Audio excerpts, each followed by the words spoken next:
अस्सलाम वालेकुम, welcome to my channel Mister Math. उम्मीद है आप सब खैरियत से होंगे। आइए चलते हैं अपने क्वेश्चन की तरफ। द फ्रैक्शन ऑफ 25% इज़, हमने परसेंटेज को फ्रैक्शन में कन्वर्ट करना है। तो चलें इसको स्टार्ट करते हैं। यहाँ पर हमें दिया गया है 25% दिया गया है, तो हम क्या करेंगे, 25 परसेंटेज का मतलब होता है डिवाइड 100। ठीक हो गया, तो हम इसको 5 पर डिवाइड करें, 5 5 25, इसको डिवाइड करें तो ये हमारे पास आएगा 5 2 10 0, फिर 5 पर डिवाइड करें 4, फिर 5 1 5, ये हमारे पास आएगा 1/4। यानी कि जो हमारे पास फ्रैक्शन में वैल्यू आएगी वो आएगी 1/4।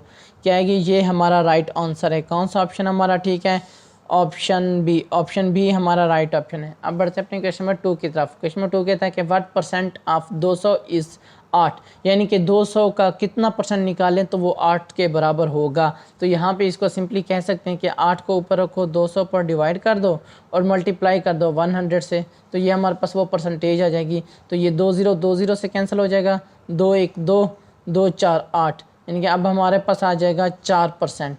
यानी कि हम 200 का 4% निकालें तो वो इक्वल हो जाएगा 8 के। तो 4% हमारा राइट आंसर है। कौन सा ऑप्शन है ठीक है, ऑप्शन ए हमारा राइट ऑप्शन है। ये मेरी इंस्टाग्राम की आईडी है Mr_Math153। अगर आपको कोई भी इशू पेश होता है मुझे इंस्टाग्राम पर मैसेज कर सकते हैं। थैंक यू, अल्लाह हाफिज़। मिलते हैं एक और नेक्स्ट क्वेश्चन की तरफ।